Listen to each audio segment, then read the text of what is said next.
আমি মায়ের সাথে এই বাড়িতে এসেছিলাম।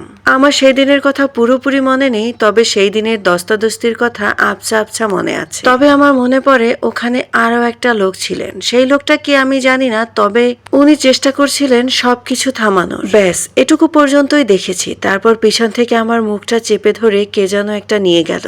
আমাকে একটা রুমের ভিতরে দরজা বন্ধ করে রেখে দেওয়া হলো। পরদিন সকালবেলা আমাকে একটা এতিমখানায় পাঠিয়ে দেওয়া হলো। তারপর 4 থেকে 5 মাস পর আমাকে আবার এই বাড়িতে নিয়ে আসা হলো। আমি এই বাড়িতে আসার পর সবকিছুই স্বাভাবিক দেখছিলাম, কিন্তু ওই দিনের ওই দুর্ঘটনা প্রতি রাতে আমার স্বপ্নে আসতো। তারপর আমি একটু বড় হবার পরে সত্যিটা প্রকাশের জন্য পাগলের মতো করেছি। তারপর আমি রিমাকে বললাম, তুমি তো তোমার মাকে সরাসরি জিজ্ঞেস করতে পারতে ওই রাতের পুরো ঘটনার কথা। পরে রিমা বলল, আমি নীরবে এই পরিবারটাকে শেষ করতে চেয়েছি। ঠিক তখনই দরজাটা ধাক্কা দিয়ে রানা ভিতরে ঢুকলো। আমরা সবাই রানাকে দেখে থম মেরে রইলাম। রানা বলল, তুই কাকে শেষ করতে চাইছিস রিমা? রিমা বলল, ভাইয়া তুমি কোনো কিছুই জানো না।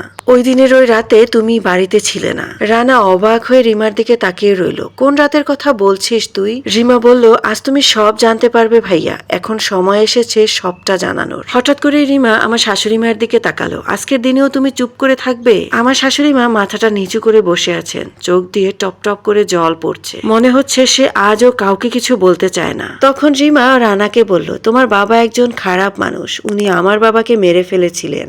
রানা থম মেরে দাঁড়িয়ে রইলেন। তোর বাবা আমার বাবা মানেটা কি? দুজনেই তো এক মানুষ, তাহলে তুই কি বলছিস? রিমা চিৎকার করে বলে উঠল, তোমার বাবা আমার বাবা নয়, তবে আমার বাবাকে তোমার বাবা মেরে ফেলেছেন। রানা হা করে রিমার দিকে তাকিয়ে আছেন। কি বলছে রিমা? এইসব ঘটনা তো রানার সবকিছু অজানা, ও তো কিছুই জানে না। ঘরের ভিতরে এমন নীরবতা নেমে এসেছিল, মনে হচ্ছিল কেউ কোনো কথা বললেই সবকিছু টুকরো টুকরো হয়ে ভেঙে যাবে। এবার আমার শাশুড়ি মা ধীরে ধীরে বলতে লাগলেন, তোরা এতক্ষণ ধরে জানতে চাইছিলিস না কে মেরেছে, কিন্তু পুরো সত্যিটা তোদের সহ্য হবে না। রানা বলল, মা আজ আর কোনো কিছু লুকাবে না। রিমা কি বলছে সবকিছু খোলাসা করে বলো, আমি কিন্তু কোনো কিছুই বুঝতে পারছি না। তখন আমার শাশুড়ি মা চিৎকার করে বলে উঠলেন, সেদিনের সেই মানুষটাকে আমিই মেরেছিলাম। রিমা বলল, মা তুমি? তবে আমি যে দেখলাম। আমার শাশুড়ি মা বলল, তুই যাকে বাবা হিসেবে জানিস সে আসলে তোর বাবা নয়, আর ওই দিনের ওই ঘটনা তুই পুরোটা দেখিসনি। আমি তোকে চোখ মুখ চেপে ধরে একটা ঘরে বন্ধ করে রেখেছিলাম, কারণ তুই খুব ছোট ছিলিস। আমি চাইনি তোর জীবনটাও নরক হয়ে যাক। 25 বছর আগের রাত, সেই সময় এই বাড়িতে খুব অশান্তি ছিল।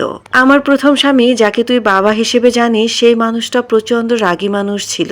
আমাদের সম্পর্কটা ভেঙে যাওয়ার পর সে আমাকে একদমই শান্তিতে থাকতে দিত না। হঠাৎ একদিন রাতে সে এই বাড়িতে আসে, তখন গভীর রাত, বাড়ির সবাই তখন ঘুমিয়েই ছিল। সে আমাকে জোর করে নিয়ে যেতে চাইছিল। ঠিক তখনই দস্তাদস্তির এক পর্যায়ে রফিক চলে আসে। রফিক এই বাড়িতে কাজ করত।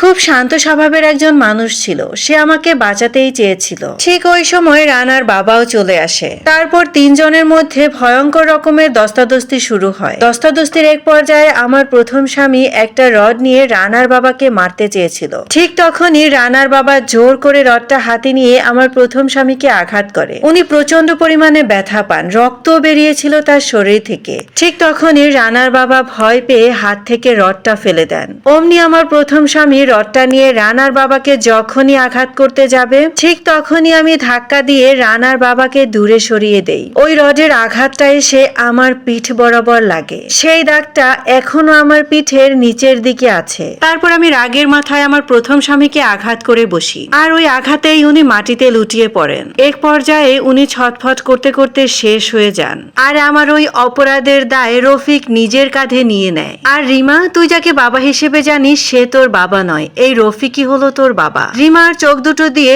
অঝরে পানি ঝরছিল, পাগলের মতো করছিল ও। তারপর রিমা বলে উঠলো, আমি এতগুলো বছর যার জন্য কেঁদেছি সে আসলে আমার বাবাই নয়। তারপর রিমা আমার শাশুড়ি মাকে জিজ্ঞেস করলেন, আমার বাবা কোথায়? আমার শাশুড়ি মা বললেন, ওই দিনের আমার করা অপরাধের দায় তোমার বাবা মাথা পেতে নিয়েছিল। হাজার বারণ করার পরেও সে আমাকে দিব্যি দিল আমি যেন সত্যিটা কাউকে না বলি। আর আমার কাছে তার একটাই চাওয়া ছিল, আমি যেন তোমাকে নিজের মেয়ের মতো করে মানুষ করি, আর আমি তাতে কোনো ফাঁক রাখিনি। কিন্তু রফিক আমার অপরাধ নিজের কাঁধে নিয়ে সারা জীবনের মতো আমাকে অপরাধী করে চলে গেল। তারপর রিমা বলে উঠলো, চলে গেল মানে? কোথায় চলে গেল? আমার শাশুড়ি মা বললেন, ওই অপরাধের কারণে তোমার বাবার যাবজ্জীবন হয়েছিল। জেলে থাকা অবস্থায় অনেক অসুস্থ হয়ে পড়েছিল তোমার বাবা।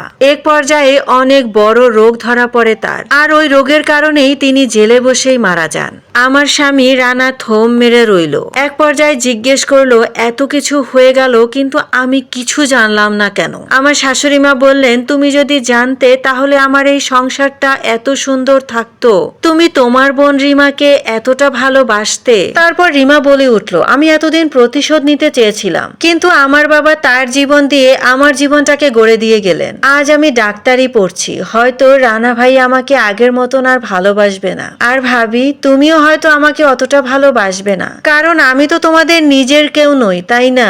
রানা রিমার কাছে গিয়ে রিমাকে ঝাপটে ধরলো। কান্না করতে করতে রানা বলল, তোর বাবা আমার মাকে বাঁচিয়েছে, শুধু বাঁচায়নি, নিজের জীবনটা পর্যন্ত দিয়ে গেছে। আর তুই আমার ছোট বোন, তোর জন্য যদি কোনোদিন আমার জীবন দিতে হয় তাহলে আমি দুইবার ভাববো না। এখন তুই বুঝে নে আমি তোকে ভালোবাসবো কি বাসবো না। দুই ভাই বোনের এই ভালোবাসা দেখে আমাদের সবার ভীষণ ভালো লাগলো। সুন্দর এই সংসারটা ভেঙে গেল না, বরঞ্চ আরো জোড়া লাগলো।